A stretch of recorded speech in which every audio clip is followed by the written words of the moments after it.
Bismillahirrahmanirrahim. Assalamualaikum warahmatullahi wabarakatuh. Alhamdulillahirrabbilalamin. Assalatu wassalamu ala rasulillah ala sayyidina Muhammadin abdillah. Asyhadu an la ilaha illallah wa asyhadu anna Muhammadan abduhu wa rasuluh. La nabiyya wa rasulah ba'da.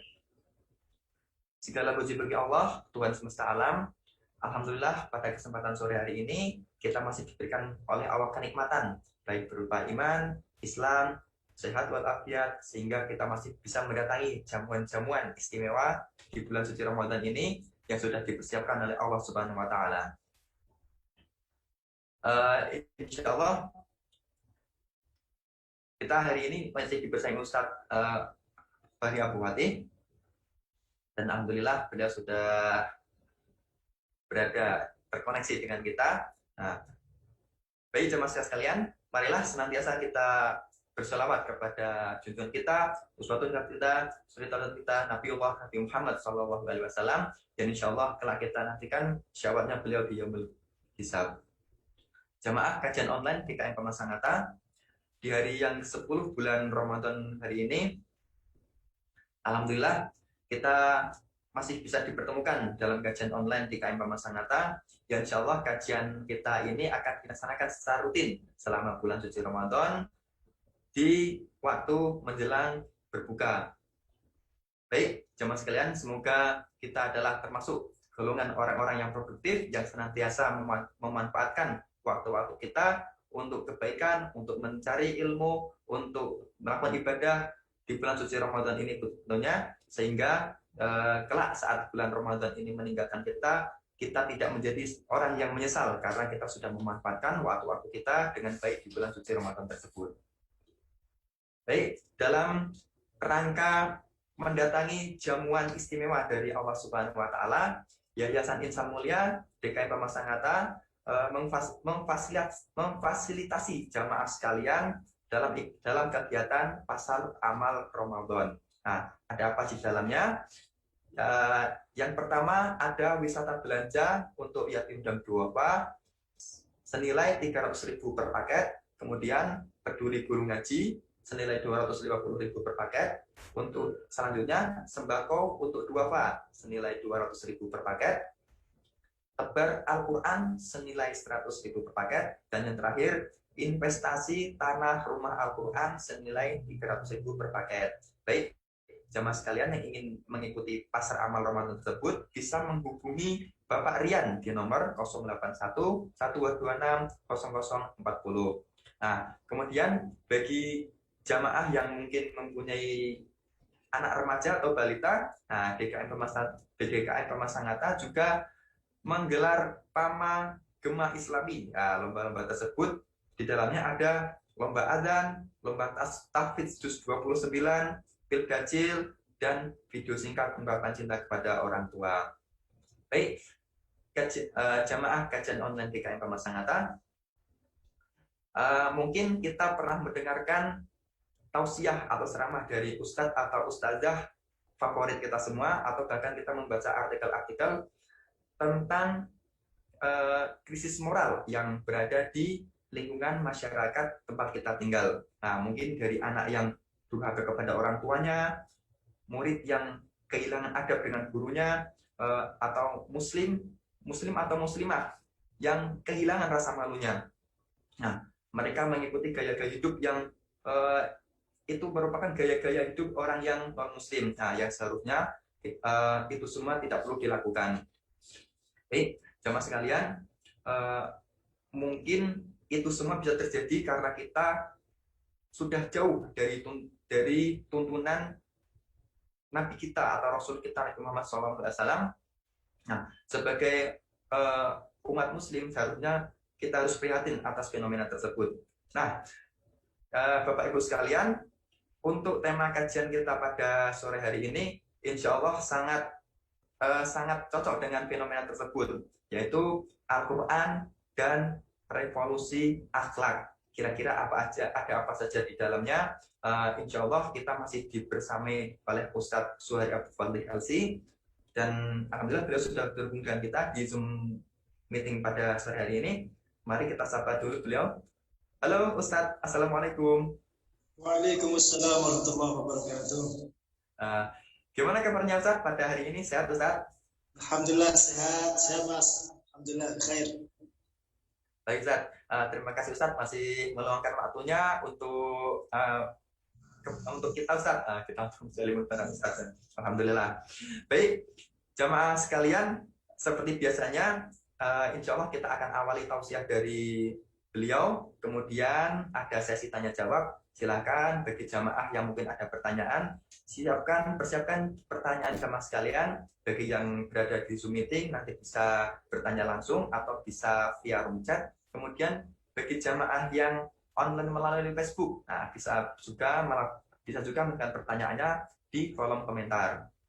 Kemudian mungkin bagi jamaah sekalian yang mendengarkan kajian online ini via Radio Bahana, bisa juga melakukan pertanyaannya melalui nomor yang sudah tersedia di poster-poster atau spanduk yang sudah kita sebar. Baik, jemaah sekalian, tanpa berlama-lama dari saya, langsung saja, ada apa di balik revolusi akhlak di Al-Quran? Kepada Ustadz Zuhairi, waktu kami persilakan. Baik.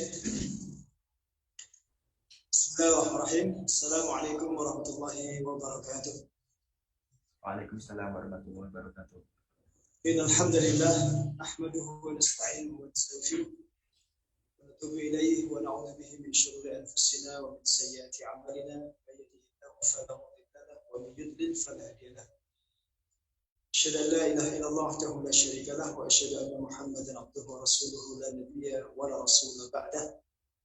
Allahumma salli wa sallim wa barik ala hadha nabiyil karim wa ala alihi wa sahbihi wa man sara ala nahjihi wa istana bi sunnatihi ودعا بدعوته وجاهد في الحق جهاده إلى يوم الدين. أما بعد, jemaah Masjid Al-Barakah Pama Sangata, juga sahabat-sahabat pendengar Radio Bahana FM, seluruh kaum muslimin yang mengikuti siaran kami baik melalui Zoom maupun melalui Facebook Al-Barakah Pama, murid-murid kami dimanapun berada, baik di dalam negeri maupun di luar negeri, dan senantiasa dijaga Allah SWT. Alhamdulillah, segala puji bagi Allah, Rabb semesta alam, yang memberikan kita berbagai nikmat, memberikan kita berbagai karunia, sehingga kita bisa bertemu secara online siang hari ini, sore tepatnya, di hari ke-11 ya, bulan Ramadan ini. Dan amal ibadah kita diterima oleh Allah SWT, dilipat gandakan pahalanya, dan mudah-mudahan kita bisa bertemu kembali dengan Ramadan tahun depan insyaallah. Salawat dan salam semoga selalu mengalir tercurah limpahkan untuk junjungan kita Nabi besar Muhammad SAW yang kita cintai, kita ikuti sunnah-sunnahnya, dan kita harapkan syafaatnya dalam yaumil qiyamah. Baik, tema kita tadi disampaikan oleh Mas Jarwo, host kita, judulnya adalah Al-Quran dan Revolusi Akhlak. Apa hubungannya dengan Ramadan? Kenapa kita masukkan tema ini ke dalam tema kita dalam rangka mengisi bulan suci Ramadan? Tentu korelasinya sangat erat, karena Allah Subhanahu wa Ta'ala mengatakan di dalam Al-Quran, di dalam surah Al-Baqarah ayat 185, Allah mengatakan, Syahrul Ramadan alladzi unzila fihi al-Qur'an hudan lin-nasi wa bayyinatin minal huda wal furqan. Bulan Al-Quran, Ramadan itu adalah bulan diturunkannya Al-Quran.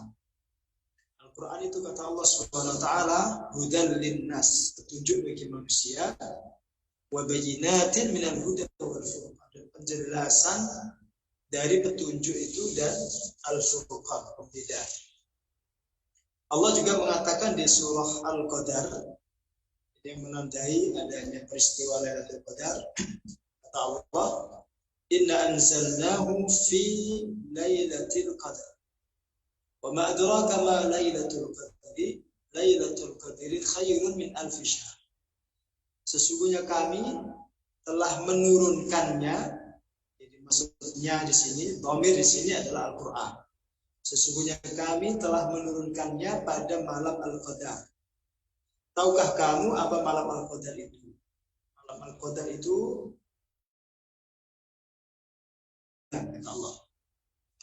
Jadi hubungan antara Ramadan dengan turunnya Al-Quran itu hubungan yang sangat erat. Tidak hanya korelasi historis, tapi juga korelasi mistis, ideologis. Juga apa hubungannya dengan akhlak? Nanti kita kaji ya. Jadi ada Al-Quran, kemudian ada Ramadan sebagai timingnya, kemudian ada akhlak sebagai outputnya. Bapak Ibu sekalian yang dimuliakan Allah Subhanahu wa taala, saya ulas dulu dari sisi turunnya Al-Quran. Nanti saya hubungkan dengan revolusi akhlak yang saat-saat ini memang harus senantiasa kita kampanyekan, terus-menerus kita galakkan, kita syiarkan.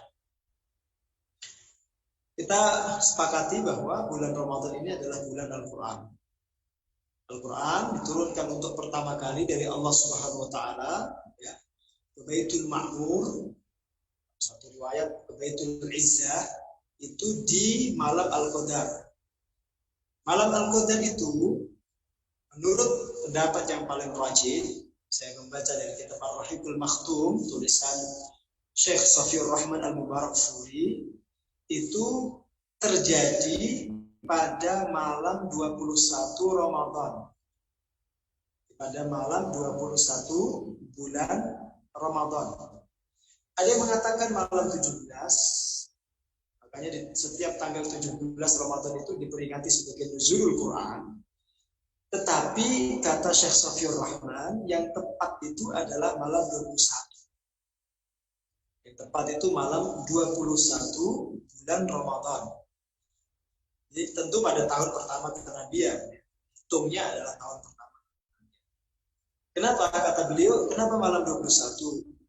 Karena malam 21 itu menurut catatan beliau itu lebih relevan, lebih tepat, lebih sesuai. Karena sudah memasuki hari-hari terakhir di bulan Ramadan.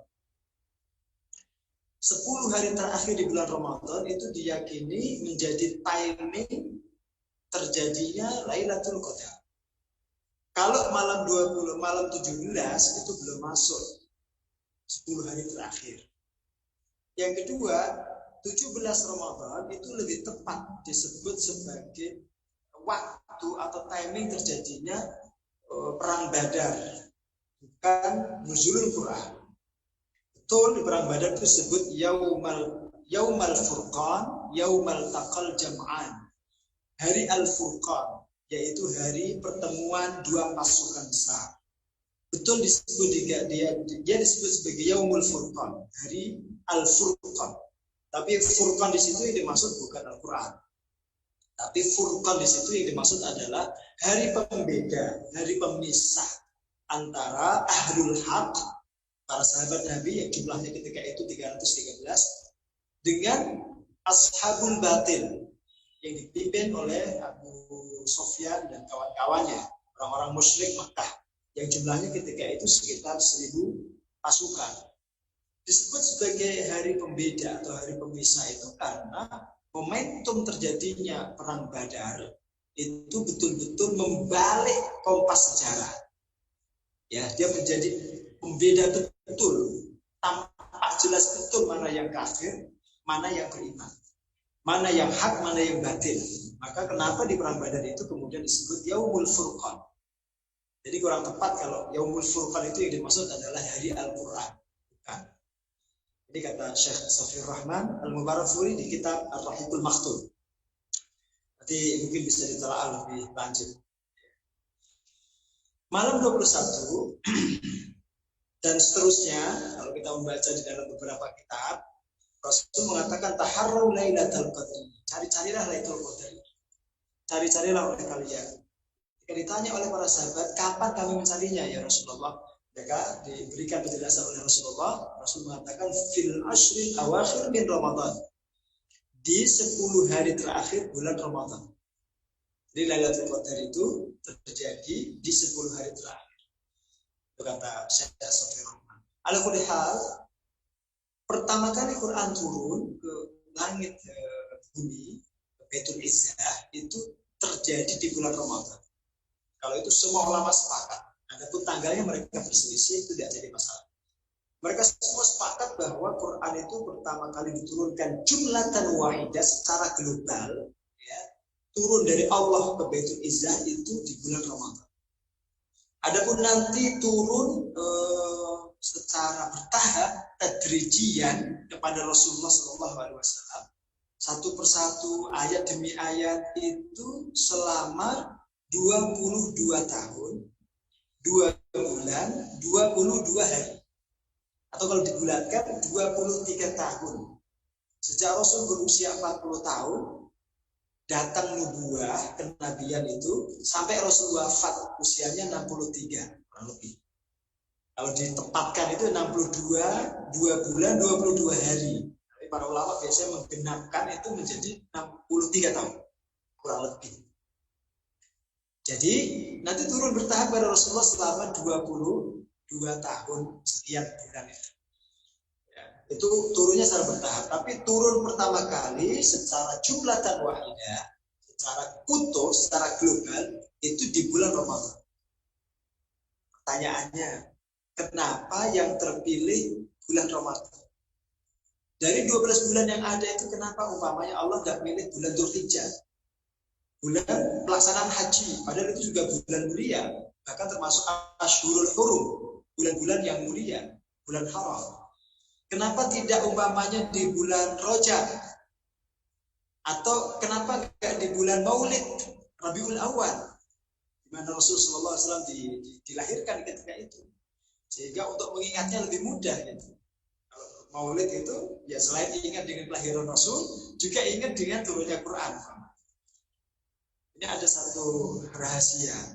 Ya. Kenapa Allah SWT menurunkan Al-Quran itu di bulan Ramadan? Syahrul Ramadan alladzi unzila fihi Al-Quran. Satu, di antara rahasianya itu, di antara alasan, kenapa di bulan Ramadan diturunkannya Al-Quran? Al-Quran itu kitab suci yang paling istimewa. Dia asyraful kutub al-munazzalah alal anbiya. Ada Nabi Mustafa SAW. Dia adalah kitab yang diturunkan kepada Nabi, dan kitab itu adalah kitab yang paling mulia. Kita mengenal Taurat mulia, kita mengenal Injil mulia, Zabur juga mulia. Tapi Al-Quran itu asyraful kutub, kitab paling mulia. Maka oleh Allah Subhanahu Wa Taala pun tidak hanya dipilihkan malaikatnya yang paling mulia untuk mengantarkan kitab itu. Dari sekian miliar, bahkan mungkin nggak terhitung jumlah malaikat itu, Allah memilih Jibril alaihissalam. Malaikatnya pun dipilihkan yang paling mulia, paling istimewa. Kemudian Allah Subhanahu Wa Taala juga memilih tempat pertama kali turunnya Quran itu adalah negeri paling istimewa, Makkah Al-Mukarramah. Dataran bumi yang disebut sebagai khairu biqa'il ardi, permukaan bumi yang paling baik, tempat yang paling diberkahi di muka bumi ini, yang bahkan kalau kita sholat di sana, nilai sekali sholat itu setara dengan 100.000 kali lipat kita sholat di tempat yang lain. Negeri yang diberkahi oleh Allah SWT itu terpilih menjadi tempat pertama kali diturunkannya Quran. Ini yang kedua. Maka oleh Allah Subhanahu Wa Taala kemudian Al-Quran itu diturunkan harus di waktu paling istimewa. Dan waktu paling istimewa itu adalah Ramadan. Waktu paling istimewa itu dari sekian bulan yang ada itu Ramadan. Sekarang kita lihat kepada siapa Quran itu diturunkan. Diturunkan kepada tidak hanya manusia paling istimewa, tapi nabi dan rasul yang paling istimewa. Gak sekedar khairul anam, khairul bashar, tapi beliau adalah khairul anbiya wal mursalin, asyraful anbiya, nabi yang paling mulia. Nah, sekarang kita akan tahu kepada siapa Quran ini diajarkan oleh Rasul. Kepada umat yang paling istimewa, kepada generasi terbaik yang dikatakan Allah, kuntum khaira ummatin ukhrijat linnas. Kalian itu adalah umat terbaik yang diturunkan untuk manusia, yang dihadirkan untuk manusia, yang dikeluarkan untuk manusia. Sekarang kita lihat, Quran itu kitab terbaik, diturunkan lewat malaikat terbaik kepada Rasul dan Nabi yang terbaik di bulan yang terbaik, agar kita semua ini menjadi umat yang terbaik, jadi umat yang paling mulia. Sekarang kita lihat dalam bentangan sejarah. Kita ngajinya historis dulu, nanti baru kita masuk ke tema. Dulu orang-orang Arab itu tidak sekedar terbelakang, tapi orang Arab itu dari zaman dulu tidak mengerti peradaban. Bahkan sekedar buang hajat nggak tahu bagaimana caranya buang hajat. Mereka itu bangsa yang nomaden, hampir tidak punya tempat tinggal yang tetap. Terutama orang-orang Badui yang menggembala kambing itu mereka tidak pernah punya rumah. Paling tenda diangkut, nanti mencari sabana, ada rumput yang hijau, kambing mereka makan, kemudian mereka stay di situ beberapa bulan. Setelah rumput-rumputnya habis, mengering, mereka pindah tempat. Begitu seterusnya. Padang pasir yang tandus, gersang, nggak ada kehidupan. Maka dari zaman dulu yang namanya Jazirah, terutama Mekah, Madinah itu, dari zaman dulu tidak pernah dijajah oleh bangsa lain. Nggak tertarik mereka menjajah. Yang dijajah itu Indonesia, Malaysia, Arab tidak pernah dijajah. Nggak tertarik. Apa yang dijajah? Gurun pasir, tandus, nggak ada kehidupan, nggak ada kekayaan yang tampak dalam pandangan para penjajah saat itu. Jauh sebelum itu, negeri Mekah itu bahkan tidak ada tanda-tanda kehidupan. Dibahasakan oleh Nabi Ibrahim alaihissalam itu, inni askantu min dzurriyyati biwadin ghairi dzi zar'in 'inda baitikal muharram. Ya Allah, kami menempatkan sebagian keturunan kami itu di satu lembah yang tidak ada sedikit tanaman di sana. Gak ada tanda-tanda kehidupan. Di dekat rumahmu yang mulia. Dulu Mekah itu di satu tempat yang tandus, yang panas, gersang, gak ada kehidupan. Menariknya, dari tempat itu nanti kompas sejarah dunia itu berubah. Dari tempat itu nanti lahir para pemimpin-pemimpin dunia. Para pemimpin-pemimpin dunia. Kelas Sayyidina Umar, Abu Bakar As-Siddiq, Utsman bin Affan, radhiyallahu anhu ajma'in, Sayyidina Ali karramallahu wajhah, dan juga sahabat-sahabat yang lain, Amr bin As, Abu Ubaidah bin Jarrah, dan seterusnya. Panglima perangnya Khalid bin Walid yang tidak pernah terkalahkan. Itu dari tempat yang sama sekali nggak dilirik oleh manusia. Dari tempat yang bahkan mungkin orang kelirik itu tidak mau, nggak tertarik. Orang-orang yang dulunya kerjanya penggembala kambing menjadi pemimpin dunia. Dulu mereka ada yang berdagang tapi tidak banyak itu. Bahkan nabinya sendiri dulu penggembala kambing. Ala qararid ahli Makkah untuk mendapatkan beberapa kirot dari penduduk Makkah. Rasulullah sendiri dulu penggembala kambing. Rasulnya penggembala kambing, sahabat-sahabatnya dulu penggembala kambing. Tapi kemudian mereka berubah menjadi para pemimpin dunia. Yang ketika mereka memimpin itu, hampir tidak ada satu wilayah yang diinjak oleh mereka, kecuali pasti takluk di bawah naungan Islam. 2/3 belahan bumi itu menjadi teritorial umat Islam saat itu. menjadi ardul muslimin. Sekarang pertanyaannya, apa rahasia kemenangan-kemenangan itu? Apa rahasia dibalik kejayaan itu? Apa yang bisa menjadikan mereka itu begitu hebat? Apa yang merevolusi mereka? Nah, pertanyaan ini menuju tema kita.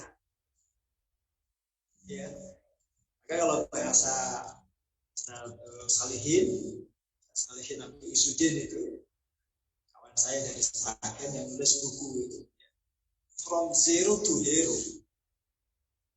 Dari tidak ada sama sekali gak diperhitungkan itu menjadi pemimpin dunia. Dari nol menjadi pahlawan. Itu yang merevolusi adalah Al-Quran. Yang menjadikan mereka itu kemudian berubah, itu adalah Al-Quran. Al-Quranlah yang mendidik mereka, yang mentarbiyah mereka, yang merevolusi mereka. Dari tidak sama sekali mengenal ya baca tulis, itu menjadi orang-orang yang sangat handal mengelola tata kelola pemerintah, bahkan menguasai strategi-strategi perang, mengerti tata kelola ekonomi dan seterusnya. Jadi dari nol itu. Kalau saya membaca kitab fikih sirahnya Syekh Muhammad Ramadan Al-Buti, beliau membahasakan para sahabat Nabi, ya, Ashabul Rasul itu ibarat bahan mentah, bahan baku yang masih mentah, yang siap untuk dibentuk, dibuat apa saja. Dan di situ rahasianya kenapa bangsa Arab itu ditakdirkan tidak pernah dijajah. Ibaratnya mereka itu adalah bahan baku yang masih orisinil, tidak pernah tersentuh peradaban apapun, tidak pernah terintervensi, terpengaruh oleh peradaban apapun, sehingga mau dibentuk seperti apapun bisa. Karakternya masih asli. Bangsa Arab yang asli itu terkenal jujur, terkenal pemberani, dermawan, suka menolong, gak senang ada kezaliman, gak senang bicara di belakang, bicara apa adanya, roha. Orang Arab itu punya prinsip, terus teranglah kamu akan tenang, kamu tidak akan gelisah. Itu watak-watak asli orang Arab. Bahkan Abu Sufyan itu pernah diutus oleh para pembesar Quraisy untuk menemui Heraklius. Heraklius itu gubernur Mesir yang Nasrani gitu ya. Misinya itu untuk meminta Heraklius agar ikut memusuhi Nabi. Ikut memusuhi Nabi dan para sahabat. Ada kekhawatiran itu dari Abu Sufyan dan orang-orang Quraisy itu, Nabi dan para sahabat ini kalau nggak dicegah, nggak dibendung, nanti dakwahnya makin membesar. Dan itu mengancam eksistensi ketokohan mereka. Datanglah Abu Sufyan menemui Heraklius dalam rangka untuk misi itu. Harapannya nanti kalau Nabi mau hijrah ke Mesir biar diusir. Kalau datang minta suaka politik biar nggak dikasih. Harapannya seperti itu. Tapi ketika Abu Sufyan datang menemui Heraklius bukan raja sembarangan, dia raja yang cerdas. Jadi tanya oleh Heraklius, wahai Abu Sufyan, siapa Muhammad yang kamu adukan kepadaku itu? Kenapa saya, seorang raja besar ini harus ikut-ikutan, cawe-cawe, turut campur urusan orang itu? Siapa dia? Saya nggak kenal dia, kata Heraklius. Abu Sufyan yang saat itu belum masuk Islam ya. Nanti masuk Islam kan setelah penaklukan Mekah Abu Sufyan. Ketika itu masih jadi musuh bebuyutan Rasulullah, masih kafir, musyrik, musuh utama Rasulullah. Ketika ditanya siapa Muhammad itu, jawabannya Abu Sufyan itu di luar dugaan kita. Orang musuhan itu biasanya yang dia ceritakan tentang musuhnya itu kan biasanya kejelekan. Biasanya guru-guru yang negatif. Abu Sufyan itu enggak. Karena watak aslinya dia jujur. Dia mengatakan Muhammad itu adalah seorang pemuda yang kami juluki Al-Amin. Orang yang terpercaya di antara kami. Loh, terus kenapa saya harus musuhi dia? Kan dia orang baik. Kata Abu Sufyan, iya, karena dia menyuruh kami untuk meninggalkan berhala. Untuk menyembah Tuhan yang Esa. Lu apa salahnya? Kemudian Abu Sufyan ditanya lagi, ya Muhammad itu menyuruh kami untuk sholat, untuk meninggalkan zina, untuk menjaga silaturahim. Jadi yang diceritakan tentang Nabi itu nggak ada yang negatif, nggak ada yang negatif. Yang menurut Abu Sufyan itu masalah, menurut Heraklius bukan masalah. Karena hampir ada kesamaan dengan ajaran Nasrani. Poinnya apa, jemaah?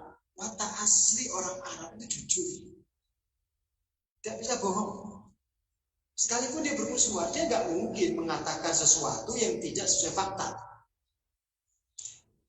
Sampai Ibnu Abbas itu menceritakan itu watak orang Arab itu, dia katakan gini, wallahi ma na'rif ta'rifal kadhib.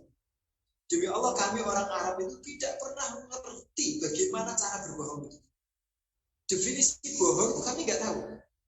Dia caranya ngapusi, orang Jawa bilang itu, kami nggak ngerti. Itu watak asli orang Arab. Nah ini teman-teman ya, ini teman-teman. Jadi ada korelasi. Terus apa apa adil Al-Quran terhadap kehidupan para sahabat ini? Watak-watak yang asli itu hampir semuanya terkubur, terbenam, gitu, karena satu kesalahan fatal mereka, yaitu menyembah berhala. Watak asli mereka yang begitu jujur, yang pemberani, yang cerdas, itu tertutupi oleh penyakit ubudiyah ini, penyembahan berhala ini. Mereka yang cerdas itu akhirnya menjadi bodoh, menjadi tidak kritis. Kalau kritis itu kan tidak mungkin ada orang kok nyembah patung yang dibuat sendiri. Maka nyoal kebodohan itu juga tidak boleh kita kemudian hanya mengingat satu definisi. Bodoh itu bukan soal kognisi. Bodoh itu bukan soal akademisi, intelektual, bukan soal itu saja. Bodoh yang hakiki itu adalah ketika Anda tidak mengenal Allah Subhanahu wa taala, tidak mengenal Tuhan yang menciptakan Anda. Itu kebodohan yang hakiki. Makanya kenapa kemudian bangsa Arab itu disebut bangsa jahiliyah. Dari kata jahil, jahil itu maknanya bodoh. Jahiliyah di situ, bodoh di situ itu bukan bodoh otaknya, bukan bodoh intelektualnya, tapi bodoh kenapa dia tidak ngerti kalau patung itu bukan Tuhan. Itu satu alasannya.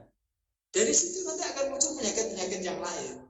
Akhirnya mereka ikut-ikutan, tidak mau mengikuti Quran, lebih memilih mengikuti ajaran nenek moyang. Allah Subhanahu wa taala, wa idza qila lahum ittabi'u ma anzalallah qalu bal nattabi'u ma alfaina 'alaihi aba'ana. Jika dikatakan kepada mereka ikutilah Al-Qur'an yang diturunkan oleh Allah, mereka mengatakan tidak, kami akan mengikuti, kami akan tetap mengikuti ajaran nenek moyang kami. Di situ sumber kebodohan. Nah, Quran itu memecahkan kebuntuan itu. Quran itu menghilangkan sekat-sekat psikologis itu. Quran itu menghilangkan fanatisme kepada nenek moyang itu. Dihilangkan. Itu fungsi utamanya. Kalau kita lihat tema-tema Quran itu membebaskan akal manusia. Disuruh berpikir yang cerdas. Disuruh menggunakan akal. Kata-kata afala ta'qilun itu sering kita temukan dalam Quran. Afala tatafakkarun. Kenapa kalian tidak berakal, tidak menggunakan akal kalian? Kenapa kalian tidak berpikir dengan cerdas? Nah, nanti para sahabat yang mengikuti petunjuk Quran itu tampil menjadi pribadi-pribadi yang cerdas. Dengan kecerdasan itulah nanti mereka memimpin dunia ini. Jadi poin pertamanya apa? Tentang revolusi akhlak itu. Akhlak itu kan terbagi menjadi beberapa dimensi. Orang kalau menyoal akhlak itu seringkali lupa. Akhlak pertama dan paling utama itu adalah akhlak Anda kepada Allah. Jadi kalau kita membahas akhlak itu jangan hanya hubungan kita dengan sesama. Itu dimensi ketiga. Karena yang pertama itu akhlak kepada Allah, yang kedua akhlak kepada Rasulullah, yang ketiga baru akhlak kepada manusia. Manusia yang pertama orang tua kita. Manusia yang kedua keluarga kita, anak istri kita. Bagian ketiga adalah tetangga kita. Dan seterusnya, dan seterusnya. Kemudian yang keempat, dimensi yang keempat adalah akhlak kepada alam semesta. Nah, selama ini kita ketika menyoal akhlak, itu kita justru tidak membahas akhlak kepada Allah Subhanahu wa taala. Maka kita lihat dari ilmu istiqaq, ilmu akar kata. Ini salah satu bidang studi yang dulu saya paling sukai. Dan studi favorit. Dalam pelajaran bahasa Arab itu ada ilmu istiqaq, ilmu akar kata. Cara kita untuk mengetahui hubungan kata demi kata yang memiliki huruf dasar yang sama. Sekarang kita lihat kata akhlak itu ya. Akhlak itu berasal dari 3 huruf. Kha, lam, qaf. Kha, lam, qaf. Akhlak itu bentuk jamak dari khuluqun. Kha, lam, qaf. Kalau dalam bahasa kita itu khuluqun, itu terkait atau ada hubungannya, ada korelasinya dengan kata khalaqa yang maknanya menciptakan. Ada hubungannya juga dengan khalik, sang pencipta. Ada hubungannya juga dengan makhluk yang diciptakan. Muncullah kata khuluqun itu tadi yang dijamakkan menjadi akhlak. Maka Imam Ghazali ketika mendefinisikan akhlak itu adalah satu watak asli yang diciptakan oleh Allah sebagai sang khalik yang ada dalam diri seorang makhluk. Dia watak asli, dia lahir bersama manusia. Beda dengan adab. Kalau adab itu harus dididikkan, didisiplinkan, diajarkan. Maka ada istilah takdib. Takdib itu pengajaran adab. Adab kita kepada orang tua, adab kepada tamu, adab kepada kawan, adab bicara, adab kita makan, adab kita buang ajar, adab kalau kita di masjid, dan seterusnya, adab bertamu. Itu diajar, dididik, itu namanya takdib. Tapi akhlak itu sudah ada dalam diri kita. Oke, sudah ada dalam diri kita. Maka makna merevolusi akhlak itu maksudnya adalah menjaga keotentikan akhlak itu. Jangan dirusak, itu maksudnya. Bukan mengajarkan, karena akhlak itu sudah ada dalam diri kita. Sudah ada dalam diri kita. Bersama kita lahir dulu sudah ada. Watak asli manusia itu suka jujur. Dia nggak senang bohong. Maka ketika ada orang bohong, tampak gestur gelisah. Kelihatan dari wajahnya. Rata-rata orang jujur itu, orang yang bohong itu kelihatan matanya nggak tenang, tangannya garuk-garuk, ya muncul kegelisahan di hati. Itu ciri-ciri ya orang pas dia bicara dia nggak jujur itu. Anak-anak itu kalau kita tanya melakukan kesalahan kemudian dia gelisah jawabnya nggak tenang, itu pertanda dia bohong. Dia nggak jujur. Karena watak asli manusia itu tidak mungkin dia bisa bohong. Kalau sudah terbiasa, baru kan malah bohong. Wataknya masih asli, fitrahnya masih bagus, itu tidak mungkin. Dia kok nyaman dengan kebohongan itu tidak. Kita harus bedakan ya antara adab dengan akhlak. Yang kita bahas di sini adalah akhlak. Rasulullah SAW itu disebut Allah Subhanahu Wa Taala wa innaka la'ala khuluqin azim. Dan sungguh engkau wahai Muhammad benar-benar berada di atas akhlak yang agung. Kenapa dikatakan begitu? Karena beliau satu nabi. Nabi itu pasti hamba terbaik. Pasti ubudiyahnya paling hebat. Ibadahnya paling bagus. Maka Allah Subhanahu Wa Taala menjuluki beliau dengan la'ala khuluqin azim. Maksudnya gini, jangan pernah mengaku berakhlak kalau Anda tidak mau menyembah Allah. Ya, maka ada orang bilang ini, ya Ustaz, kan enggak jadi masalah itu orang mamanya enggak sholat, enggak ibadah. Yang penting kan akhlak dia kepada sama itu baik. Yang penting kan dia nggak ganggu orang, yang penting budi pekerti yang baik. Enggak, itu juga keliru. Agama ini mengajarkan dua hal. Hablum minallah, hablum minannas. Kita tidak akan dikatakan berakhlak kalau kita nggak mau sholat. Kita tidak akan dikatakan berakhlak kalau kita nggak mau puasa. Kita tidak dikatakan berakhlak kalau Allah SWT memerintahkan kita untuk meninggalkan yang haram, malah kita lakukan. Akhlak kita kepada Allah tidak ada.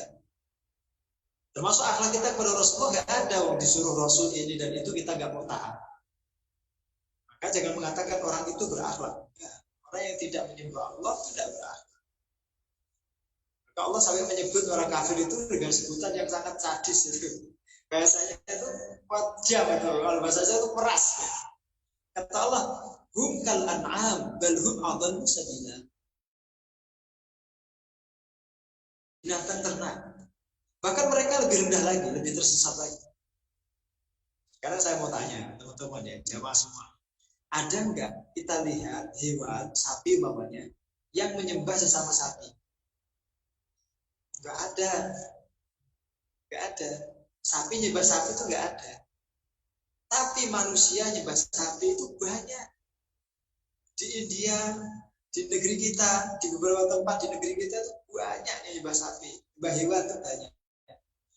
Sekarang pertanyaannya, kalau sapi aja nggak mungkin nyembah sapi, kok ada manusia nyembah sapi? Mana yang lebih rendah derajatnya? Ya manusia yang nyembah sapi itu. Makanya jangan mengatakan orang-orang yang tidak mau menyembah Allah itu orang yang berakhlak. Tidak. Harus disoal dulu dari dasarnya itu. Kalau orang itu mau menyembah Allah, dia berarti punya akhlak sama Allah. Dia punya akhlak sama Rasulullah. Orang kalau akhlaknya sama Rasul, sama Allah bagus, umumnya dengan manusia pun bagus. Karena apa? Allah memerintahkan berbuat baik kepada manusia. Terutama kepada orang tua. Wa bil walidaini ihsanan. Dan kepada kedua orang tuamu itu berbuat baiklah. Tapi lihat ayat ini, potongan ayat ini, itu setelah wa qadara rabbuka alla ta'budu illa iyyahu. Allah telah menetapkan satu keputusan, jangan menyembah kecuali kepadanya. Baru wabil walidaini ihsanan. Jadi akhlak dulu sama Allah, baru akhlak sama orang tua. Itu ayat 23 surat Al-Isra. Yang paling pertama di soal itu hablum minallah. Kemudian baru hablum minannas. Bukan untuk menyepelekan hablum minannas, bukan. Memang urutannya begitu. Ya kalau mau diurutkan, prioritas pertama itu hablum minallah dulu, baru hablum minannas. Rasul ditanya, ya Rasulullah ayul amali afdal, wahai Rasul, amal apa yang paling utama? Jawaban Rasul itu bukan birrul walidain. Rasul mengatakan as-salatu ala waktiha, sholat pada waktunya. Itu amal paling mulia, amal paling utama. Baru ditanya lagi, summa ayyun, kemudian apa wahai Rasul? Rasul baru mengatakan birrul walidain, berbakti kepada orang tua. Maka semua ulama sepakat kalau ada sholat wajib ditegakkan, Anda sudah menegakkan sholat wajib, sudah takbiratul ihram gitu, sudah sedekap, sudah baca iftitah, baca al-fatihah, sudah masuk ke dalam sholat lah. Sekalipun orang tua memanggil, itu panggilannya tidak boleh membatalkan sholat.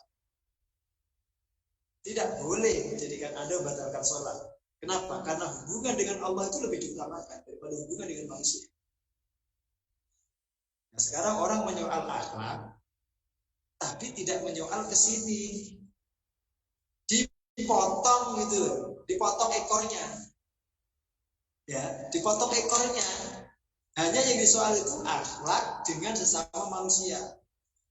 Itu yang ingin saya luruskan ini. Maka merevolusi akhlak itu mulai dari merevolusi pemikiran Anda tentang akhlak itu sendiri. Merevolusi pemikiran kita sendiri tentang akhlak. Mindset kita tentang akhlak itu harus dibenahi. Bahwa akhlak yang paling utama itu akhlak kepada Allah. Jangan mengaku kita berakhlak kalau tidak mau menyembah Allah. Kalau Ramadan datang nggak mau puasa, sudah punya duit tidak mau zakat, sudah selayaknya berangkat haji nggak mau berangkat haji, itu tidak berakhlak. Tidak berakhlak. Nah, kalau umumnya orang menjalankan agama ini betul-betul mengikuti tuntunan syariat, taat sama Allah dan Rasulnya, itu sekali lagi dia dengan sesama pun yakin akhlaknya bagus. Bagus, akhlaknya bagus. Dengan sesama pun dia akhlaknya mesti bagus. Tidak mungkin orang itu rajin sholat dan sholatnya itu betul-betul tegak ya, iqamatus sholat betul. Kok kemudian dengan orang tuanya itu galak? Tidak mungkin. Saya kata nggak mungkin karena saya sendiri itu mengalami, merasakan itu. Saya itu watak asli saya itu kencang. Yo apa bahasanya ya mungkin agak galak gitu ya. Watak asli saya itu. Tapi kalau di depan ibu itu saya itu lulut tuh ngerti ya, jinak ya itu. Bahkan saya natap ibu itu dengan tatapan yang mungkin ya agak-agak jenis tidak pernah sama sekali ya. Hati saya lagi nggak enak sekalipun itu saya kalau memandang ibu itu mesti saya tersenyum. Mesti saya tersenyum. Jadi saya contohkan saya sendiri nggak usah jauh-jauh. Aslinya gini, kalau orang itu punya akhlak yang bagus sama Allah, pasti akhlaknya pada sesama itu bagus. Termasuk pada istri. Termasuk pada istri. Ini soal pada istri. Suami itu dikatakan Rasulullah baru dikatakan suami terbaik itu kalau dia terbaik akhlaknya kepada istri. Khiyarukum li ahli wa ana khiyarukum li ahli. Terus orang terbaik di antara kalian itu diterbaikkan dalam soal perilaku, dalam soal kedudukan dan seterusnya. Kata Rasul, orang terbaik di antara kalian itu adalah yang terbaik perbuatannya kepada keluarganya. Dan saya, kata Rasulullah, adalah orang yang terbaik di antara kalian kepada keluarga saya. Ya, jangan mengaku kita sebagai suami terbaik ya, the best wife. Kalau kita nggak baik dengan istri. Saya sering guyoni jamaah saya itu, bapak itu. Nggak ada itu kata boros untuk istri dan anak. Saya juga ngajarkan ke murid-murid saya itu, terutama yang belum menikah ini. Pesan juga teman-teman ya di PAMA ini. Kalah juga untuk yang belum menikah. Jangan pelit kalau sama istri, sama anak-anak itu jangan pelit. Jangan. Yang boros itu bagus. Boros untuk istri itu anak itu bagus. Saya tuh kalau soal standar makan, Mas, standar makan ya, saya kasih tahu. Standar makan saya untuk anak istri itu tinggi. Kenapa? Saya ngukur dulu ketika istri itu bersama ayahnya, bersama mertua saya. Yang bulan lalu baru saja dipanggil Allah SWT. Saya ngukur. Saya itu ketika datang pertama kali, ya setelah nikah itu, kemudian masuk ke lingkungan keluarga istri, itu yang saya amati itu standar makannya. Karena itu nanti tanggung jawab saya sebagai suami untuk mencarikan nafkah. Saya lihat makan ayah mertua sehari-hari itu apa yang disediakan. Ternyata daging, ikan, ayam, tempe itu tambahan saja itu. Tempe itu tambahan untuk menu suplemen itu tambahan. Ya. Kalau bahasa orang Jawa itu cuma digado aja itu, bukan menu utama. Maka saya bertekad, saya tidak boleh menjadikan istri saya turun level itu soal standar makanan ini. Maka sejak saya kemudian membawa dia ke Jakarta, sekalipun saya itu tidak punya duit, saya kalau beli lauk itu ya ayam, ikan, ya daging. Sampai hari ini. Ini kalau ada istri nanti boleh ditanya lah. Standarnya tinggi. Dan sering saya traktir. Maka tadi saya bilang, nggak ada kata boros untuk istri itu. Nggak ada kata boros. Boros untuk keluarga itu bagus. Saya kasih ilustrasi. Kalau Anda pelit, makannya kemudian nggak standar, gizinya nggak terpenuhi, mungkin dari sisi pengeluaran irit. Tapi ketika ada yang sakit, masuk rumah sakit, itu habisnya lebih banyak. Dan tentu kalau orang sudah di rumah sakit, tidak bisa menikmati pengeluaran itu. Yang ada itu nggak nikmat, sekalipun rumah sakitnya mewah, tetap nggak nikmat. Itu kalau sama-sama keluar duit, ngapain kita nggak keluar pas kita sehat? Kita pakai untuk makan yang enak, membahagiakan anak istri. Itu kalau prinsip saya. Dan saya itu ngajarkan ini kepada murid-murid saya. Jangan pelit sama anak istri. Sering-sering dijajaki, sering-sering ditraktir. berikan makan yang enak. Bahkan sampai sekarang ini masih kalau saya makan bareng ini kalau mau buka puasa, cara saya memuliakan anak istri itu saya ngambilkan makan itu saya. Jadi anak saya kan 4 sama istri, ngambilkan nasi, ngambilkan lauk, ngambilkan sayur itu saya. Tak tanya, Le, semuanya kebanyakan enggak? Sekian kebanyakan enggak? Enggak, Bi, cukup. Aku yang ngambilin itu, saya ngambilin. Sampai hari ini kalau makan bareng itu saya melayani.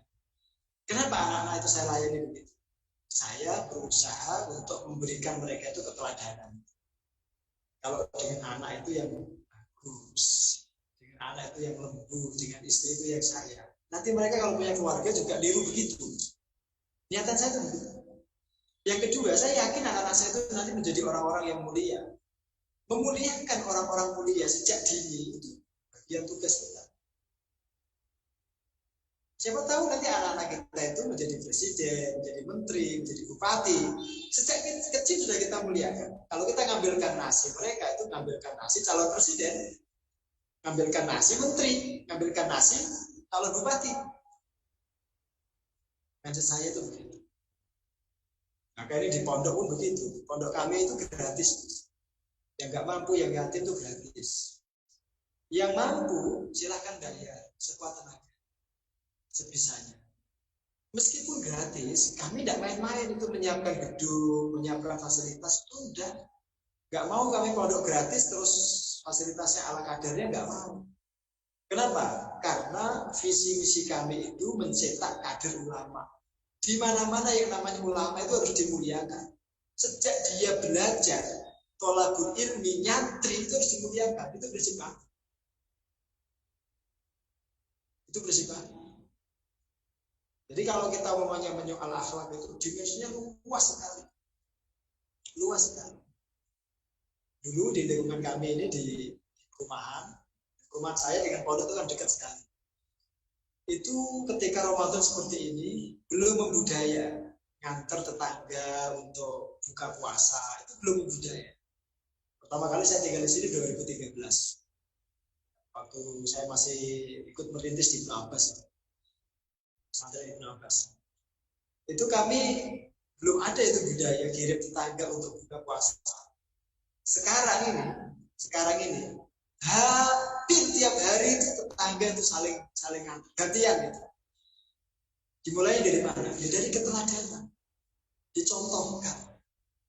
Karena saya yakin pada prinsipnya orang itu, apalagi bulan Ramadan, itu punya kecenderungan untuk memberi. Cuma nggak ada yang mencontohkan gitu. Yang mencontohkan itu nggak ada. Maka kalau kita ingin membahas tentang revolusi akhlak, bahasa Bapak Presiden itu revolusi mental, maka salah satu strateginya yang paling jitu itu adalah keteladanan. Kalau kita pengen anak-anak kita itu rajin ke masjid, ya kita mencontohkan.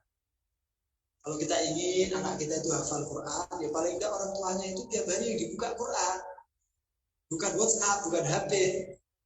Ya kalau kita tiap hari itu buka HP, dia jangan harap anak itu akan buka Quran, dia akan senang buka Quran. Jadi lihat orang tuanya itu melakukan apa orang tua. Ya, bahasa contoh itu lebih fasih daripada bahasa lisan. Kalau kalimat teman-teman di pesantren Al-Fatih itu, anak-anak itu lebih mudah memahami bahasa contoh daripada bahasa kata-kata. Kalau kita pengen benar-benar kita disiplin, kita sebagai guru disiplin. Saya ceritakan, saya punya dosen, punya guru, dosen usul fikih.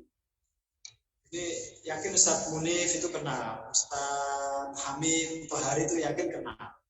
Karena seangkatan dengan saya kurang lebih. Ya. Nama beliau adalah Dr. Ahmad Khatam, orang asli Sudan. Jadi kulit hitam. Ngajar pelajaran usul fikih, pelajaran paling sulit di Libya waktu itu. Muqarrarnya itu, diktatnya itu Rawdatun Nadir. Itu kitab yang paling berat itu. Dari semua kitab yang pernah saya pelajari di Libya itu paling berat. Kalau bukan orang yang expert betul dia nggak akan bisa belajarkan itu. Tapi dari beliau saya tidak cuma belajar usul fikih. Dari Dr. Ahmad Khattab itu kami juga belajar tentang disiplin, tentang menghargai waktu, tentang menghargai guru. Gak ada ceritanya kalau pelajaran beliau mahasiswa itu boleh datang setelah guru masuk kelas. Tidak ada. Karena kalau beliau sudah masuk kelas, kelas dikunci dari dalam, tidak bisa mahasiswa masuk. Dan datangnya itu bukan on time, in time. Kalau jamnya mulai jam 8, itu jam 8 kurang seperempat, dia sudah duduk di kelas. Disiplin sekali, luar biasa disiplinnya. Dari situ kami belajar, tidak cuma usul fikih, tentang menghargai waktu, disiplin, menghargai guru dan seterusnya. Itu akhlak. Jadi begitu seperti itu. Enggak dengan kata-kata, tapi dengan keteladanan. Dengan contoh. Bukan dengan bahasa lisan, tapi dengan bahasa keteladanan. Ini teman-teman ya, ini ya. Masya Allah, itu luar biasa. Dari Dr. Salim Saqaf Al-Jufi, kami itu belajar tidak cuma fikih. Dulu ngajar fikih. Fikih juga itu kan fikih muqarin, fikih perbandingan, madhab. Pakai muqarrarnya itu bidayatul mustahil. Muqarrar itu kitab ya. Kitabnya bidayatul mustahil. Tulisan Ibn Rushd Al-Hafidh. Beliau tidak cuma mengajarkan fikih sebenarnya, tapi bagaimana kita tetap bersahabat, tetap berukhuwah meskipun beda pendapat. Itu akhlak kita. Jadi bagaimana kita tetap menjaga hubungan yang baik, menjaga tali persaudaraan, tali persahabatan, meskipun kita beda pendapat, meskipun kita beda madhab, mungkin bahasanya meskipun kita beda organisasi. Kalau politik ya meskipun kita beda partai. Ini kalau secara teori mungkin mudah, tapi secara praktik gak gampang, sulit itu. Kadang-kadang jangankan beda madhab, beda organisasi, beda masjid itu kadang-kadang kita itu tidak tegur sapa. Ya, bahkan mungkin kadang-kadang beda majelis pengajian, padahal sama-sama orang ngaji. Hanya gara-gara beda guru, beda ustaz itu kita nggak akur itu kadang-kadang. Maka gurunya, ustaznya itu harus mencontohkan itu. Maka kami itu biasa di Klaten itu ngaji itu ya ketemu satu ustaz dari Nahdlatul Ulama, dari NU, dari Muhammadiyah, dari MTA, ya. Dari CAT, dari LDI, biasa. Kami biasa diskusi, bincang biasa. Itu kadang ada pemikiran yang kita setuju, ada yang tidak, itu biasa. Tapi yang jelas kita saling menghargai, saling menghormati. Nah, ini juga termasuk akhlak. Tapi dicontohkan, yang mencontohkan para guru, para asatidz. Kalau para gurunya nggak pernah duduk semajelis, nanti anak buahnya, murid-muridnya nggak bisa melihat. Kan ada satu kisah menarik itu ya, saya ceritakan sebuah kisah. Hobi saya itu sebenarnya cerita kalau kajian tematik itu kadang-kadang kurang menjiwai. Nah, kalau cerita saya soal menjiwai. Ibnu Abbas itu pernah berseteru dengan Zaid bin Harithah. Saking panasnya suasana perseteruan, suasana debat itu, mereka itu sampai ingin melakukan mubahalah. Mubahalah itu sumpah saling laknati. Dalam soal apa sih? Dalam soal waris. Dalam soal warisan. Jadi ada soal warisan yang mereka itu tidak sepakat dalam kaidah. Ibnu Abbas punya pendapat A, kemudian Zaid bin Harithah punya pendapat B. Nah di majelisnya itu Ibnu Abbas mengatakan begini, wallahi demi Allah, kalau Zaid tetap dengan keyakinan dengan pendapatnya, wallahi saya siap untuk mubahalah dengan dia. Di depan ribuan muridnya itu. Jadi kesannya mereka sedang betul-betul bertengkar itu bertarung. Betul-betul berseteru, kesannya begitu. Tapi suatu saat murid-muridnya, masyarakat itu melihat Ibnu Abbas naik onta, keledai. Kemudian Zaid bin Harithah itu nuntun tali keledainya Ibnu Abbas itu melewati kerumunan, melewati pasar, dituntun. Ibnu Abbas sendiri merasa tidak nyaman.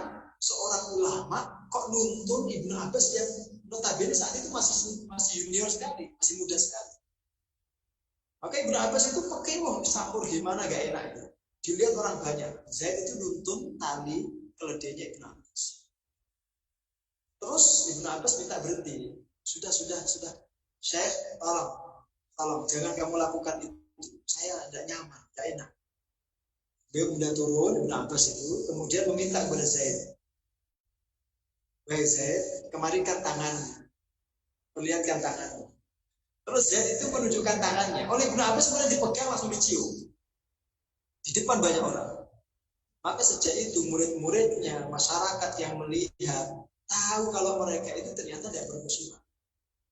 Cuma beda pendapat.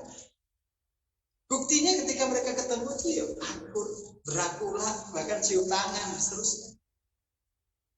Ini akhlak seperti ini harus kita contohkan. Kalau nggak dicontohkan nggak bisa.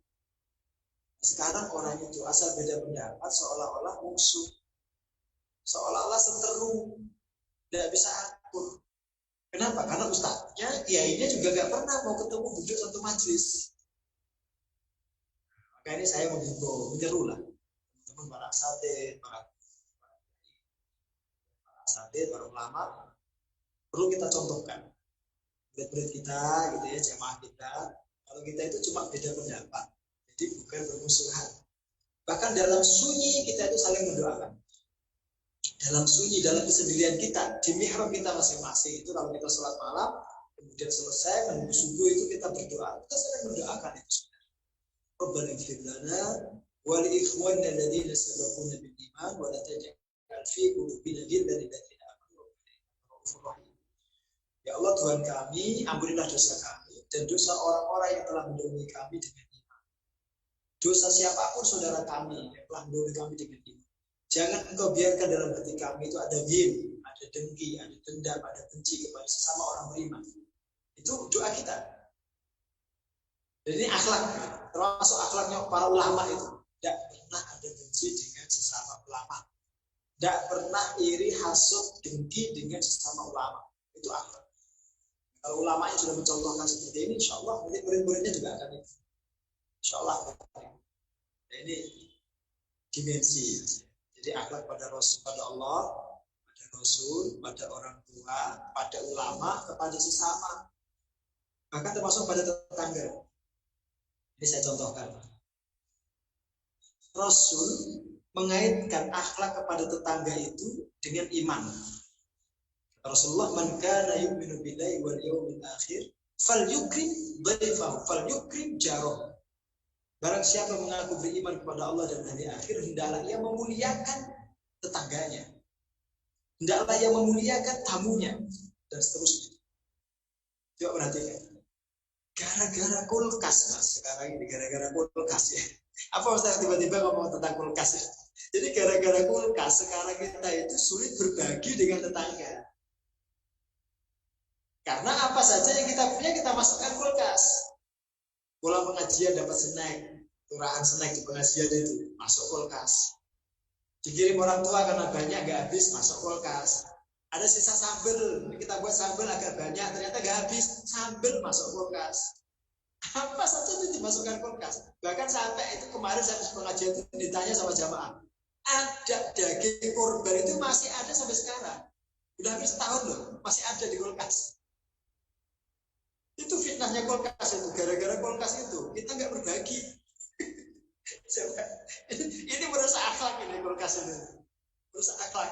Kalau kita zaman kecil dulu itu tidak ada kulkas itu, setiap ketika masak agak banyak, itu orang tua itu nyuruh kita bagi, kita diantar ke sana, suruh ngantar ke sana. Saya masih ingat betul itu.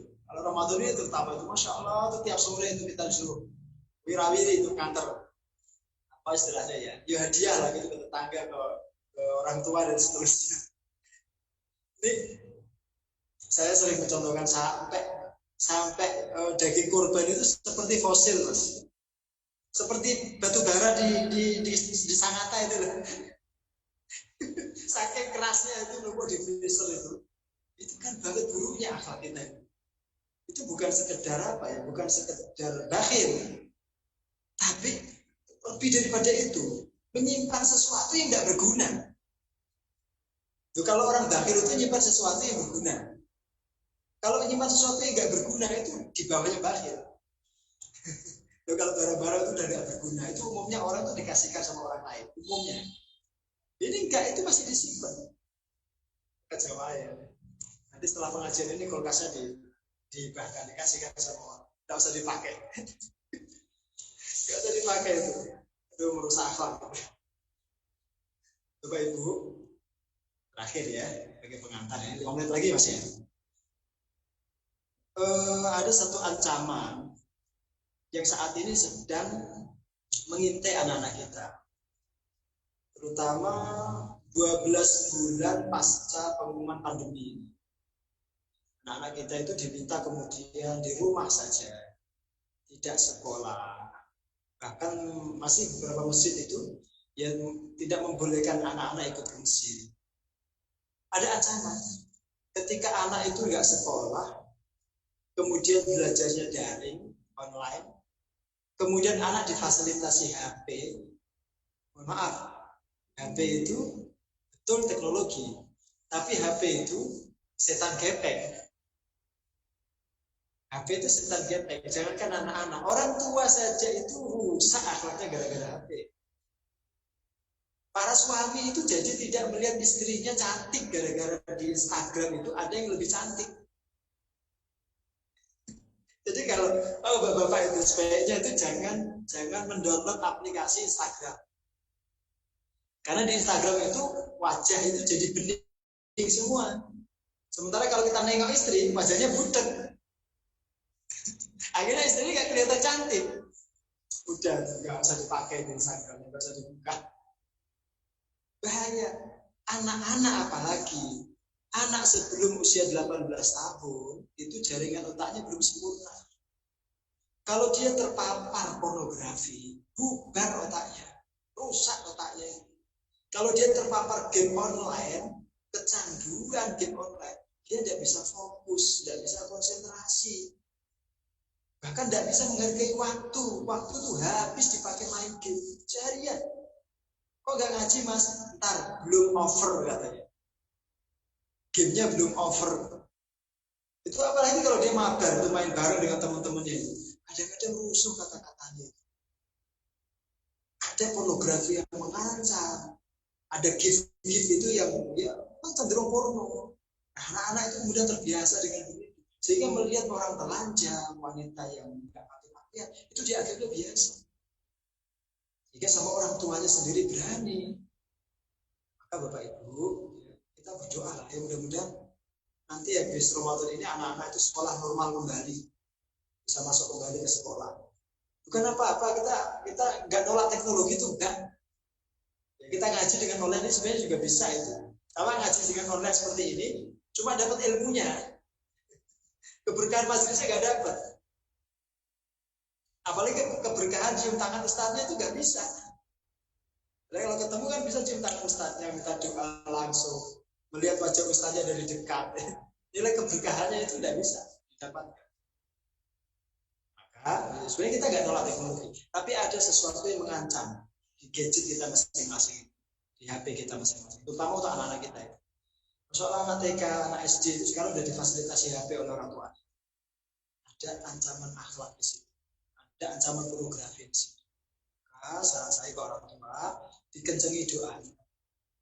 Betul-betul dikencengi, minta agar Allah menjaga anak kita dari fitnah bersama. Fitnah dunia saat ini. Kemudian termasuk dari fitnahnya, ya, setan gepeng yang HP. Sampai anak-anak kita rusak gara-gara setan gepeng. Maka dibatasi. Ya kalau tugasnya sudah selesai, boleh main, tapi sekian menit saja, tidak usah lama. Setelah selesai disiplin, ambil HP-nya itu disimpan. Jangan dikasihkan sebelum ada kesepakatan-kesepakatan yang dipegang oleh anak. Baik, Allah alam bisawab, jazakumullah khairan. Saya kembalikan waktu kepada Mas Jarno. Silakan Mas. Baik, syukur Ustaz. Terima kasih atas tausiahnya, materi Masya Allah sangat luar biasa sekali. Nah, saya berikan kesempatan bagi jemaah yang berada di Zoom, bagi yang mau mengajukan pertanyaan, silakan bisa melambaikan tangannya. Silakan Bapak-Bapak sekalian atau Ibu sekalian bisa juga menuliskan di room chat. Nah, ada. Oh, ada yang bertanya nih. Halo Pak Aris.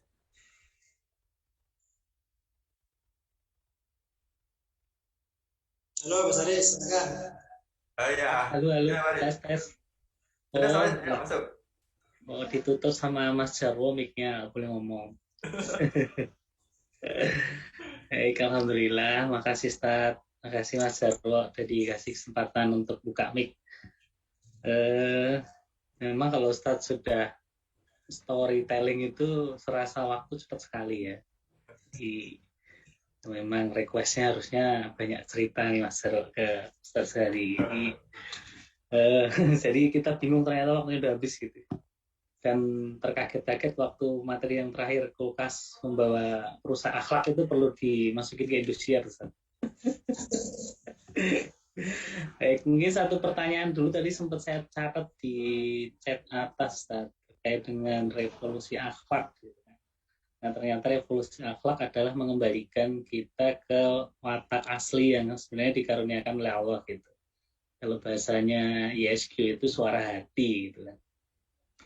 Nah, pertanyaannya Ustaz, karena tema kita kan Al-Quran dan revolusi akhlak. Kira-kira treatment seperti apa Ustaz yang bisa terkait dengan Al-Quran ya? Terkait dengan Al-Quran yang bisa kita lakukan untuk mengembalikan akhlak kita atau untuk merevolusi akhlak. Kalau tadi kan dikasih cerita gitu kan, kemudian dari zero to hero gitu. Kemudian kita ini kan belum hero nih Ustaz, kita masih zero terus gitu. Nah, kira-kira tahapannya apa yang bisa kita lakukan, teman-teman lakukan, supaya kita juga bisa jadi hero juga gitu, terkait dengan Al-Quran di bulan Ramadan ini. Mungkin itu dulu, Ustaz, biar yang lain nanti juga bertanya. Terima kasih, Mas Jarwo. Ya, sama-sama Pak Aris. Monggo Ustaz Zari, saya persilakan. Baik. Kalau kita cermati di dalam surat-surat Makkiyah itu bertebaran perintah Allah Subhanahu wa taala untuk menjaga hubungan baik dengan sesama. Terutama menyantuni orang-orang lemah. Umpamanya ya, di surat Ad-Duha itu Allah Subhanahu wa taala mengatakan wa ammas sa'ila fala tanhar. Janganlah engkau terhadap orang yang meminta-minta itu membentak. Wa ammal yatima fala taqhar. Sedangkan janganlah engkau terhadap anak yatim itu engkau menghardik. Sekarang begini, ini salah satu akhlak yang diajarkan Quran. Siapapun yang datang kepadamu meminta sesuatu, itu jangan pernah kamu hardik. Bahasa paling gampang itu, kalau tidak bisa memberi sesuatu, beri senyuman. Karena senyuman itu sedekah. Basum kafi wajhi akhika sadaqah. Quran juga mengajarkan kepada kita, kalau mau memberi orang itu tidak usah banyak pikir. Kalau kita banyak pikir, itu nanti nggak jadi ngasih. Datang orang ke rumah kita, anak muda, masih muda kok minta-minta. Akhirnya kita nggak kasih, kan dia bisa kerja. Nanti kalau kita kasih malah itu mendidik dia, akhirnya malas bekerja. Akhirnya kita nggak kasih. Datang orang tua, kita mikir lagi, ini gimana sih orang tua ini, apa nggak punya anak kok sampai kemudian minta-minta? Di mana anaknya? Akhirnya kita nggak kasih juga. Datang pengamen, masih muda kok ngamen, suaranya jelek kok ngamen. Akhirnya kita nggak kasih. Maka Rasulullah itu, siapapun yang datang meminta ke rumahnya, itu mesti pulang dengan tangan membawa sesuatu, tidak dengan tangan kosong. Nah, maksud saya gini, jadi kalau kita membaca Quran, kemudian kita melihat implementasi keteladanan Rasulullah, sudah gak ada alasan kita untuk tidak mengamalkan akhlak Al-Quran itu. Quran sudah menitahkan, Rasul sudah mencontohkan. Terus apa alasan kita tidak mengamalkan itu? Itu tips. Ya kita apa gunanya kita khatam sekian kali dalam sebulan? Kalau kemudian apa yang diajarkan Quran ya kita amalkan. Sampai gini loh Mas, saya ceritakan ini ya. Dulu ketika perang Afgan melawan Uni Soviet saat itu. Uni Soviet masih negara besar, belum jadi Rusia, ya belum jadi Yugoslavia dan seterusnya itu sekarang pecah-pecah. Dulu tentara-tentara mujahidin, saya nggak mengatakan Taliban ya, karena tentaranya tidak cuma Taliban.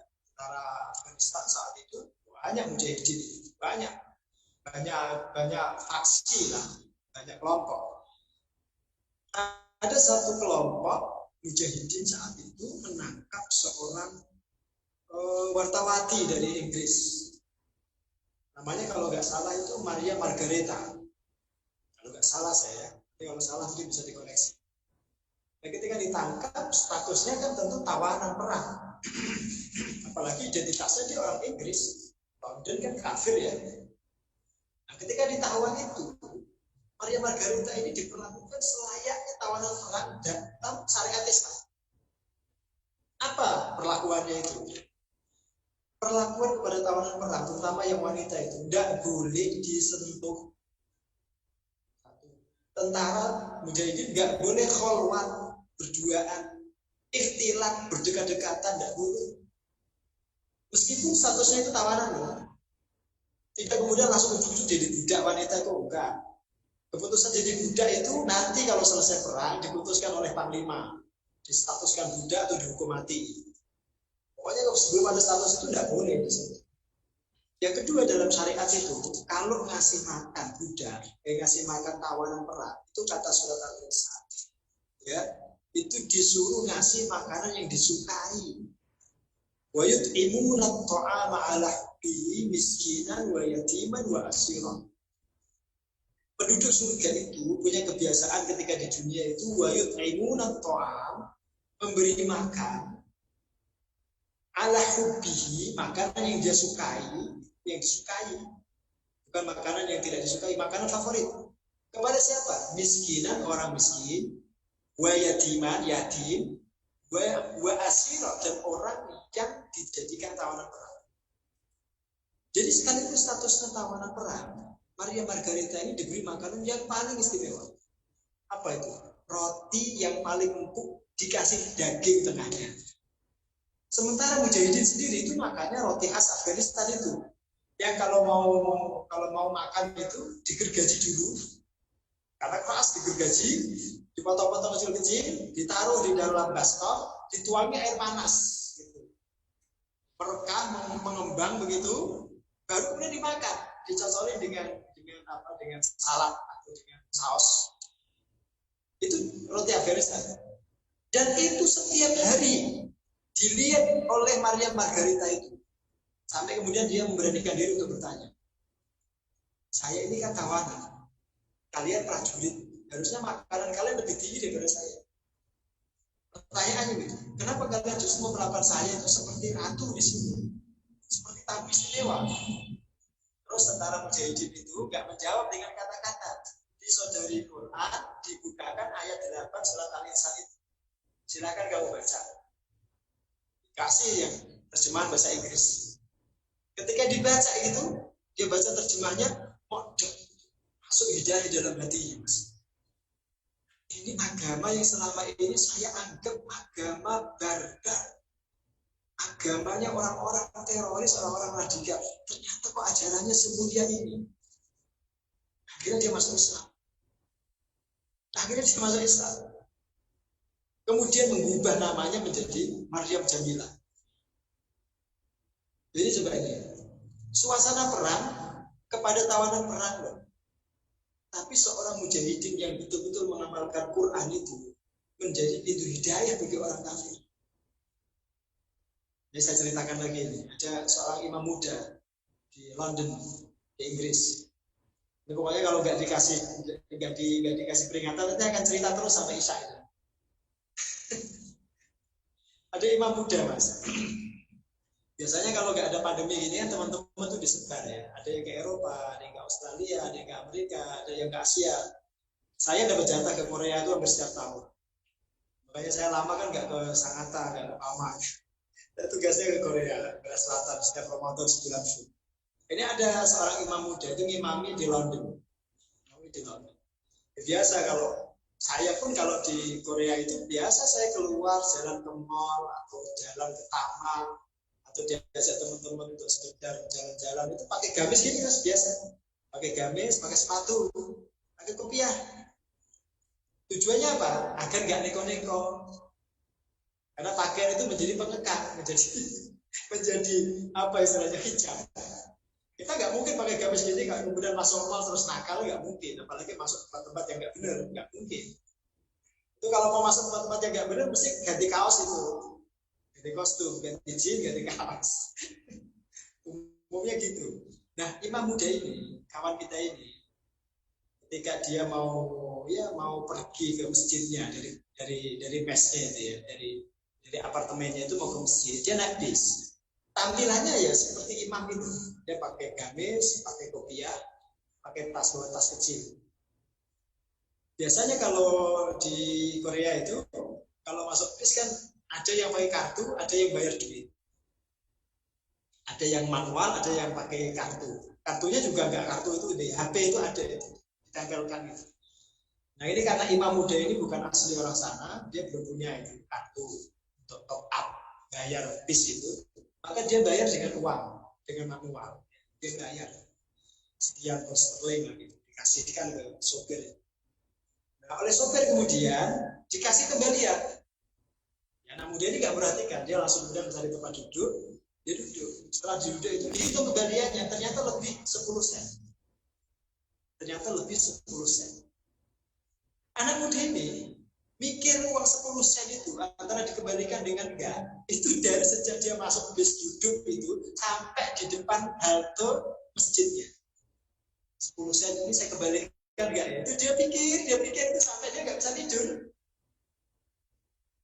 Tapi Masya Allah, itu cara Allah ya, mungkin menggerakkan hati anak muda itu. Ketika dia bangkit berdiri, itu mau berjalan, persis di sebelahnya sopir, itu Allah menghadirkan satu tekad, suara hati. Tadi kata Mas Aris ya, suara hati.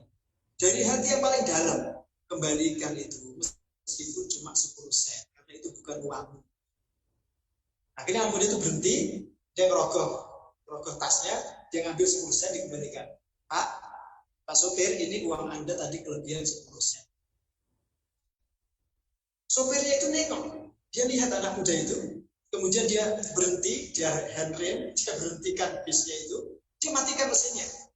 Penumpang semua kaget. Biasanya kalau berhenti di halte itu tidak mungkin dimatikan, dia matikan mesinnya itu. Terus dia bilang gini, anak muda, saya tahu Anda itu orang Islam. Karena dari penampilan Anda itu, Anda kelihatan banget itu Anda itu orang Islam. Saya sebenarnya sengaja memberikan kelebihan pada kembalian uang itu tadi. Saya sengaja. Bukan apa-apa, saya sudah sekian tahun itu mempelajari Islam. Saya pengen masuk Islam. Cuma saya itu ingin ngetes Anda.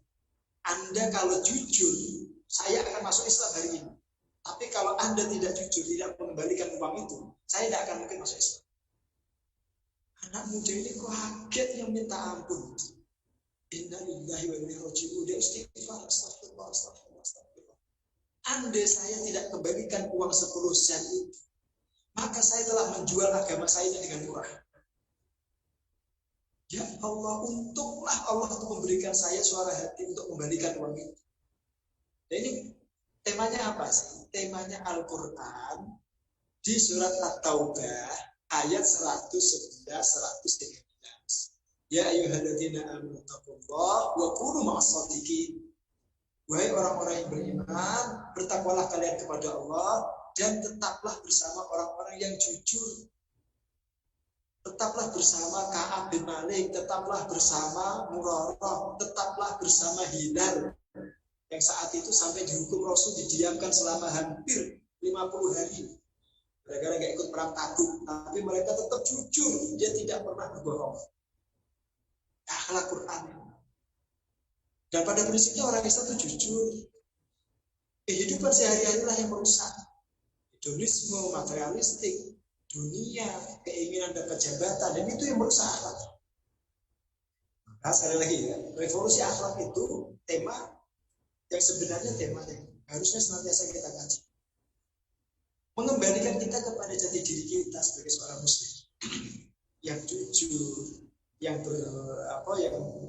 amanah, yang tidak pernah senang berkata kasar, yang senang menolong sesama, yang taat sama Allah, kalau dengar adzan segera ke masjid, dan seterusnya. Begitu Mas Anis, kurang lebih. Wallah alam. Masya Allah. Ustaz. Masya Allah. Terima kasih Ustadz. Materi hari ini sangat luar biasa sekali. Kita tetap berakhlak yang mulia. Maksudnya kita tetap menjaga akhlak kita pada fitrahnya. Begitu. Baik, jamaah sekalian, kabar gembira bagi jamaah yang terhindar dari fitnah kulkas dan TV. Kita berikan giveaway, Ustaz. Jamaah, khususnya jamaah di Zoom, bagi yang di rumah tidak memiliki kulkas atau TV, silahkan menghubungi nomor yang sudah saya catat di room chat. Insya Allah akan kita kasih giveaway berupa buku. Insya Allah akan kita Walah, tak kirain mau dikirim kulkas sama TV kok. Nanti malah terkenal fitnah kulkasnya Pak Faris. Baik, jamaah sekalian, waktu sudah menunjukkan pukul 6, insya Allah sebentar lagi adalah waktu berbuka untuk area Sangatta. Terakhir Ustadz, mohon sebelumnya kami dari DKN Pama Sangatta Ustadz, ada kurangnya, mohon maaf kepada Ustadz. Terima kasih Ustadz telah mau meluangkan waktunya untuk sampai pada kami selama 2 hari tersebut. Terakhir, kami mohon doanya Ustadz, semoga kami tetap istiqomah, dan ini adalah salah satu ayat mutajab. Mohon kami untuk doanya untuk semangat Ustadz. Monggo Ustadz. Baik, jemaah semuanya, kita awali doa kita dengan baca surat Al-Fatihah. Hadirin wa hadirat sampai Al-Fatihah.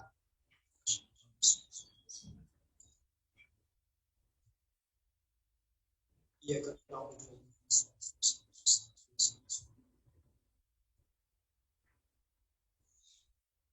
Alhamdulillahi rabbil alamin, hamdan syakirin, hamdan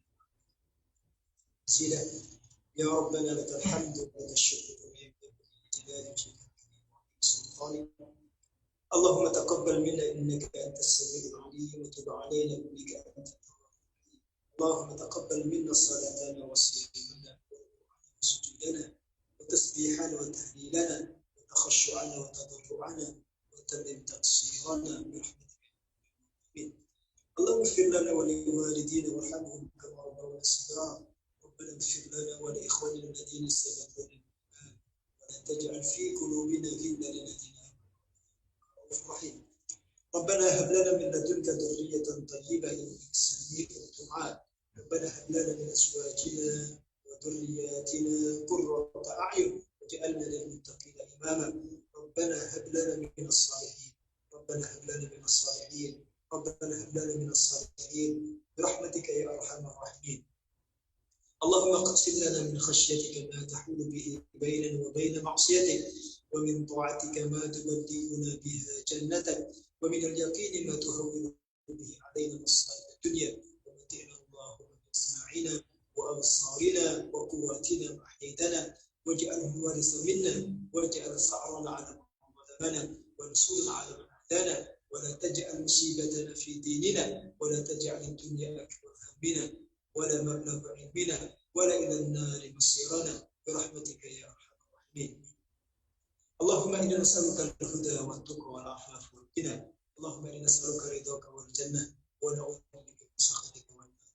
اللهم إنك عفو تحب العفو فاعف عنا. اللهم إنك عفو تحب العفو فاعف عنا. اللهم إنك عفو كريم تحب العفو فاعف عنا يا كريم.